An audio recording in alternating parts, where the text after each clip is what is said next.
देव महादेव से मैया पार्वती ने पूछा कि बोली एक दिन हिमालय कुमारी है कौन सा मंत्र कल्याणकारी। तो बोले देवादेव देवों के शंकर हरि ओम तत्सत हरि ओम तत्सत हरि ओम तत्सत। अब एके में बोल दिए। अब किसी को समझ में नहीं आया कि हरि की ओम की तत् की सत। लेकिन जब सत्संग में जाएंगे, संतों का जब संगत करेंगे तो वो आपको अलग अलग बता देंगे कि कौन घर का मालिक है, कौन जिला का मालिक है, कौन राज्य का मालिक है, कौन देश का मालिक है और कौन परम मालिक है जिसके कंट्रोल में सारा संसार, सारी व्यवस्था। चूंकि माया ब्रह्म जीव यह तीनों से संसार बनता है महाराज। माया ब्रह्म जीव और ये तीनों पर अधिपत्य किसका है? परम मालिक का है, सतराम जी का है, जिनका पदवाचक नाम पार ब्रह्म है, गुणवाचक नाम सतराम है, व्यक्तिवाचक नाम राम है, जो सत्यलोक धाम के मालिक हैं। माया ब्रह्म जीव सबके स्वामी हैं। जो बताए हैं, तुलसीदास जी लिखते हैं कि ईश्वर अंश जीव अविनाशी, चेतन अमल सहज सुखराशि। तो जीव को भी नाश करने का पावर, क्षमता पार ब्रह्म के पास है। क्योंकि तुलसीदास जी यहां लिखते हैं कि ईश्वर अंश जीव अविनाशी, चेतन अमल सहज सुख राशि। ले आगे वहीं लिखते हैं कि जो चेतन को जड़ करे, जो चेतन कौन है? चेतन जीवन है जी। जीवन रहेगा तो आप सुनेंगे। जीवे रहता है तबे आप सुनते हैं, जीवे रहता है तबे आप सूंघते हैं। जीवे है इसमें तब आप स्वाद समझ सकते हैं, जीवे है इसमें तब आप स्पर्श का सुख ले सकते हैं, और जीवे है इसमें तभी आप देख सकते हैं। जीव नहीं रहेगा तो आंख नहीं देख पाएगा। आप कहते हैं कि आंख से दिखाई देता है, कतई नहीं। फिजिक्स में बताया गया है, 8वें क्लास से बताना शुरू कर दिया जाता है कि आंख से कैसे दिखाई देता है। आंख से दिखाई नहीं देता है, प्रकाश का रिफ्लेक्शन होता है और प्रतिबिंब बनता है, और उसी प्रतिबिंब के हिसाब से आंख से दिखाई देता है। इसका मतलब कि जिसमें प्रकाश होता है वही चीज इस आंख से दिखाई देता है। अब प्रकाश अगर इस आंख से दिखाई देता तो अंधेरे में लाइट लेके जाने की क्या जरूरत होती? अंधेरे में भी आपको आंख देख लेता। आंख नहीं देखता है, जिसमें प्रकाश होता है उसी को आंख यह देखता है, क्योंकि प्रकाशक उसमें है जीव के रूप में। तो जीव में नु प्रकाश है। इसलिए महाराज जी कहे कि अक्कर जीवा के आनर बनौला बालमा, आन्हरा देखेला तमाशा भरमौला बालमा। अखगर जीवाणु है, अखगर इसमें जीव है। जीव बिना नहीं आत्मा, जीव बिना नहीं ब्रह्म, जीव बिना शिव नहीं, जीव बिना सब ब्रह्म। तो जीव को भी नाश करने का क्षमता तुलसीदास जी आगे लिखते हैं कि जो चेतन को जड़ करे, माने जो इसमें चेतन जो जीव है उसको भी जड़ करने का क्षमता, पावर, शक्ति पार ब्रह्म सतराम जी के पास है। जड़ ही करे चैतन्य। जो जड़ है उसको पूजनीय बना देने का क्षमता पार ब्रह्म के पास है। अस समर्थ रघुनाथ को, रघु मने जीव, नाथ मने मालिक, ऐसे समर्थवान मालिक को जो जान करके अस समर्थ रघुनाथ को भजे जीव ते धन्य। उस मालिक को जो जीव जान जाता है और उसका भजन करता है, निश्चित रूप से वो धन्य धन्य हो जाता है। वो संसार में भी धन्यवाद का पात्र होता है और वहां के लिए भी धन्यवाद के पात्र होता है। उसके लिए सब जगह बराबर होता है, सब जगह समान होता है, सब जगह उसके लिए आनंद ही आनंद होता है ना। इसलिए यह जो भी बात सत्संग की जो बात है, जो बहुत ही मर्म की बात है, मर्म की बात है, मर्म संत कोई जाने। और जितना लोग आपको बताएंगे, जानते हैं, सब भरम बताते हैं, और संत के पास जाएंगे तो मर्म बताएंगे। तो भरम में से छूटने के लिए आपको जो मर्म जानने वाला है, तो मरम जानने वाले के पास जाएंगे तो आपको मरम पता चलेगा, और नहीं तो भरम में तो सबको जाना ही जाना है। तो भरम में तो जाना ही जाना है। 84 में भरम के, 84 में भरमत किए, भरमत ना पाँव पे लटकाया है। आय अब की पासा ना पड़े तो फिर 84 जाए, फिर 84 में चले जाएंगे तो फिर कब मनुष्य जोनी मिलेगा इसका कोई गारंटी नहीं है। क्योंकि कबहू की करुणा नर दे ही दे तुहे तु बिनुष से नहीं, करके दया दयाल ने तुझे मानुष तन दिया, बड़े भाग मानुष तन पावा। मालिक की कृपा होती है। आप सब कहते हैं कि हमको भगवान की मालिक की कृपा नहीं है। अरे कब का मालिक आके आपके यहाँ हर जलाए, खेत जोते, ये आप उसको कृपा समझते हैं। मालिक ने कृपा करके आपको मनुष्य का शरीर दे दिया है, और जब 84 में चला जाएगा ना तो कोई ऐसा व्रत नहीं है, कोई ऐसा उपवास नहीं है, कोई ऐसा यज्ञ नहीं है। बड़े से बड़े ज्योतिषाचार्य को के पास भी जाइएगा, बड़े से बड़े विद्वान के पास जाइएगा, अब पूछिएगा कि कौन ऐसा यज्ञ करें, कौन ऐसा व्रत करें, कौन ऐसा उपवास करें कि फिर हमको मनुष्य शरीर मिल जाए। कोई उपाय नहीं है, मालिक के मौज के ऊपर है। मालिक ने कृपा करके आपको मनुष्य का शरीर दिया है। तो जब मनुष्य का शरीर मालिक ने दे दिया है तो आपको क्या करना है? तुलसीदास जी कहते हैं कि मानुष तन कर फल यह भाई, अब भजिए राम सब काम बिहाई। ना, बिहाई का मतलब छोड़ने का नहीं है। बिहाई का मतलब यह होता है कि 10 गो काम करके छोड़ करके, 10 गो काम छोड़ करके शौच कर लेना चाहिए, नित्य क्रिया से निवृत्त हो जाना चाहिए ना। 100 गो काम छोड़ करके भोजन कर लेना चाहिए, 1000 काम छोड़ करके भजन कर लेना चाहिए। जो आपने नियम बना लिया है कि हमारा समय यह भजन का है, 3 बजे से 4 बजे तक का समय हमारा भजन का है, उस समय कोई भी काम आए आप उस काम पर ध्यान नहीं दें, अपने भजन पर ध्यान दें।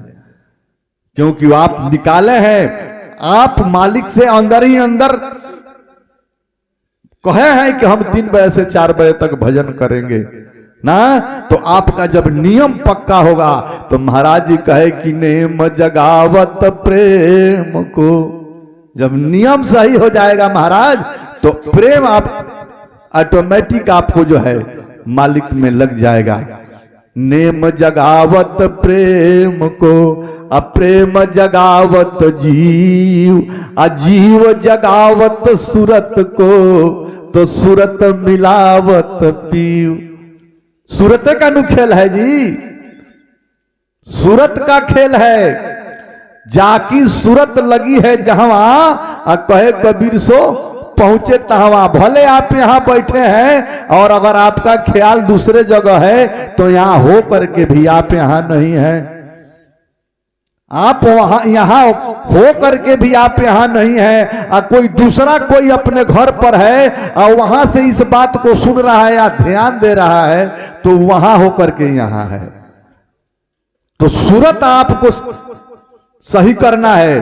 तो महाराज जी कहे कि सूरत राम के नाम में जग से रहो निराश, कहे कबीर गुरु वचन में दृढ़ राखे विश्वास। दृढ़ विश्वास, चाहे कुछ भी हो जाए,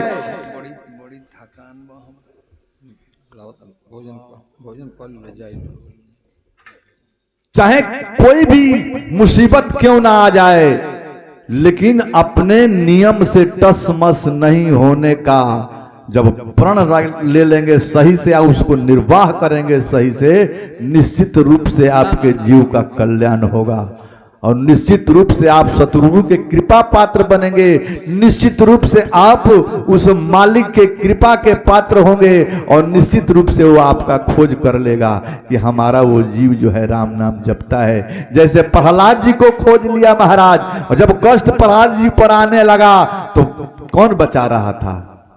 सीढ़ी बन करके राम नाम आ गया, नाव बन करके राम नाम आ गया महाराज।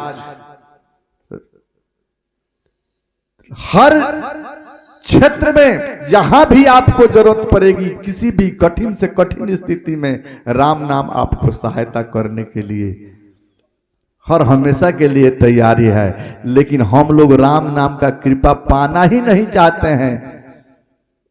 हम लोग राम नाम का कृपा पाना ही नहीं चाहते हैं। हम लोग संसार में भूले हुए हैं। जो भी काम करते हैं संसार के लिए करते हैं, बच्चों के लिए करते हैं, पत्नी के लिए करते हैं, भाई के लिए करते हैं, हित मित के लिए करते हैं। अपने लिए कहाँ करते हैं?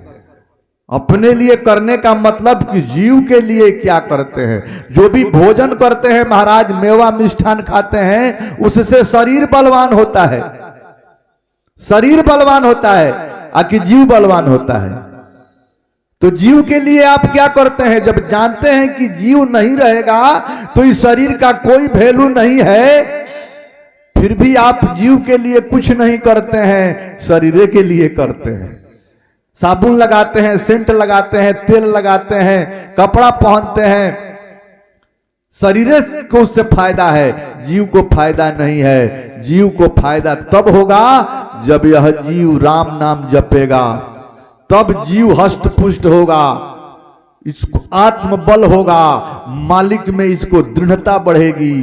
तो जब मालिक में इसका दृढ़ विश्वास होगा तब न मालिक इसका सहायता करेगा।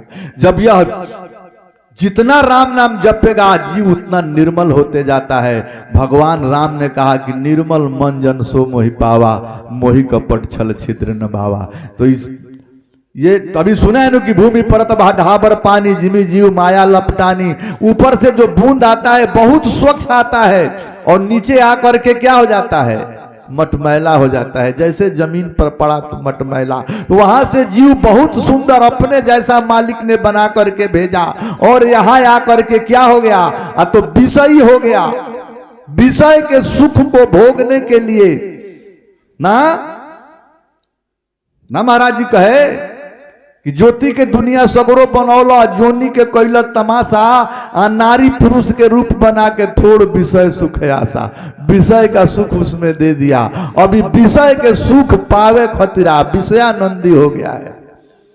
अब इसमें से ही निकल ही नहीं रहा है, इसी को सुख समझता है।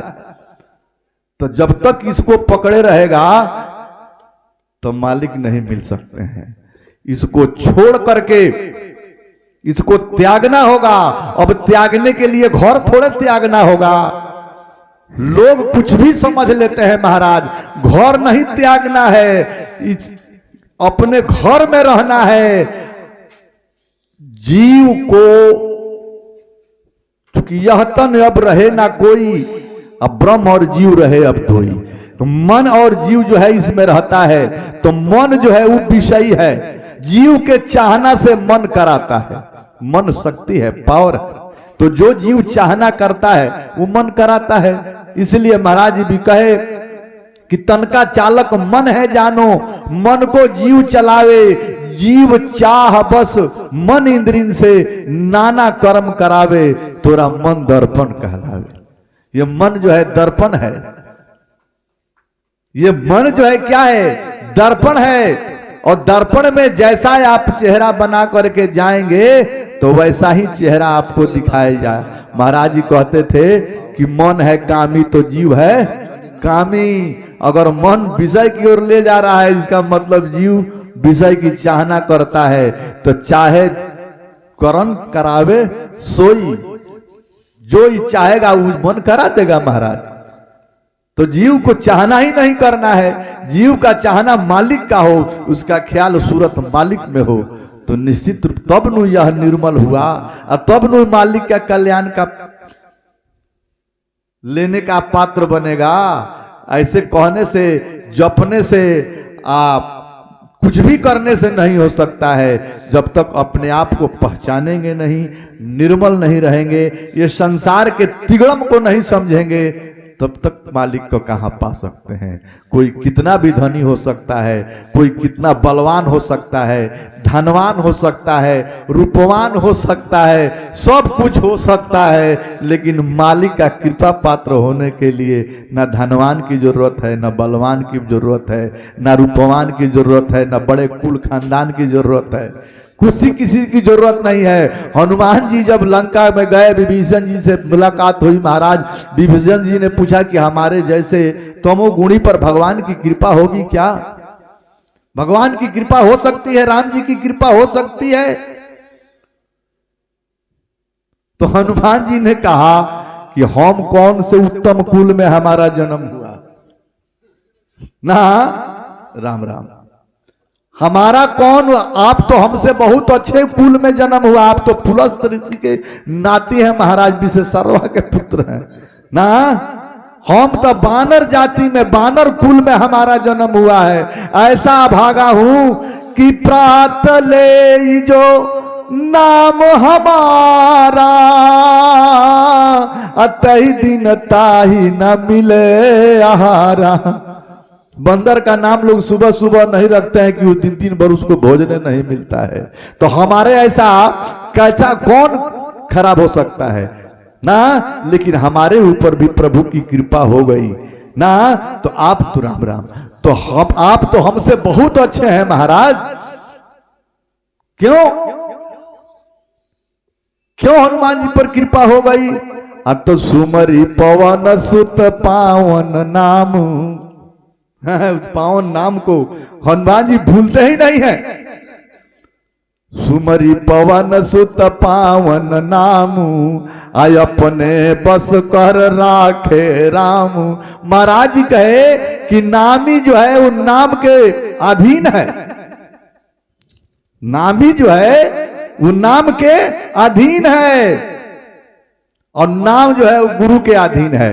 तो नाम हम जपेंगे, किसी का नाम अगर उसका जिस तरह हम बताए हैं कि मालिक का पदवाचक नाम पारब्रह्म है, गुणवाचक नाम सतराम है, महाराज जी की लिखी हुई बात है, आप सब लोग जानते हैं, हम तो खाली याद दिला रहे हैं। उस मालिक का पदवाचक नाम पारब्रह्म है, गुणवाचक नाम सत्यनाम है, व्यक्तिवाचक नाम राम है, जो 7 लाख लोक धाम के मालिक है, माया ब्रह्म जीव के स्वामी है। उन्हीं राम को मैं बुला रहा हूं, तो कौन राम आएंगे? जिनका नाम रखा जाएगा वही आएंगे। अंधेरे रात में भी अगर आपका नाम लेकर के, आपके गांव का नाम लेकर के, आपके पिताजी के नाम के सहित चिल्लाया जाए, तो अंधेरे रात में भी आप ही निकल करके आएंगे राम राम, दूसरा कोई नहीं आ सकता है। इतना तो नाम ही तो नाम के अधीन है। तो मात्र एक ही काम है, कलयुग में इसकी विशेषता है, नहीं कलि कर्म न भक्ति विवेकु। कलयुग में दूसरा कोई व्यवस्था ही नहीं है, ना कोई कर्म, ना कोई भक्ति, ना कोई ज्ञान। राम नाम अवलंबन एकु, राम नाम का अवलंब, अगर राम नाम का अवलंब नहीं है तो आपको कोई अवलंब जो है काम नहीं करेगा परमानेंट।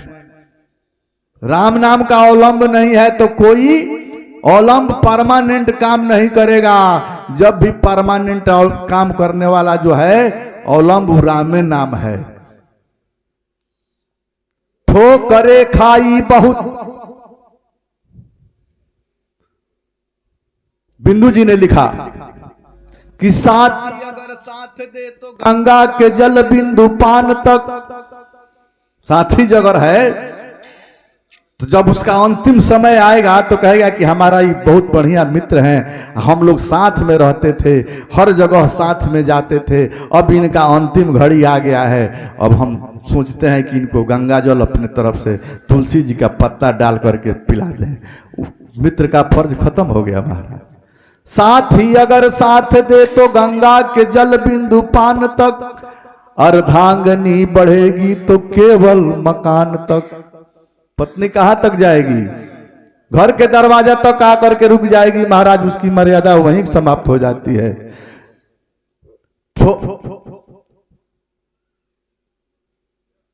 साथी अगर साथ दे तो गंगा के जल बिंदु पान तक, अर्धांगनी बढ़ेगी तो केवल मकान तक।